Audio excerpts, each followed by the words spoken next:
കഴിഞ്ഞ ദിവസം ഇവിടെ ആരോ പ്രസംഗിക്കുന്ന കേട്ടു 1,000 കോടി എന്നല്ല, 1,000 കോടിയും 10,000 കോടിയുമല്ല. ഇപ്പം പുതിയൊരു അറിവൂടെ കിട്ടി. ഈ തിരുവല്ല SBIയിലെ ഒരു ഉദ്യോഗസ്ഥരോട് സംസാരിച്ചപ്പം അനേക ലോക്കറുകൾ തുറക്കാൻ ആളില്ലാതിരിക്കുക. കാരണം ഭാര്യയും ഭർത്താവും ഗൾഫിലായിരുന്നു, അവർ കൊണ്ടുവന്നു ഒക്കെ. ബന്ധം അനേക കൃമികളെ, കീടങ്ങളെ, ഉറുമ്പുകളെ ഇതിലേക്ക് ആകർഷിക്കും. ഇതങ്ങ് തിന്നാൻ തുടങ്ങും. 3-ാമത്തെ ദിവസം നമ്മുടെ ഈ ഭാഗം ആദ്യം അഴുകുന്ന മൂക്ക് മണക്കുന്നിടം, ഇവിടെ നിന്ന് അങ്ങോട്ട് അഴുകിത്തുടങ്ങും.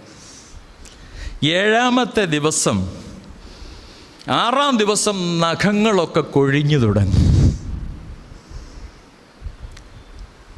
9-ാം ദിവസം ശരീരത്തിലെ രോമങ്ങളും മുടികളും കൊഴിഞ്ഞു പോകും. 17-ാം ദിവസം നമ്മുടെ വയറ്റിലുള്ളതെല്ലാം പുറത്തു വരും.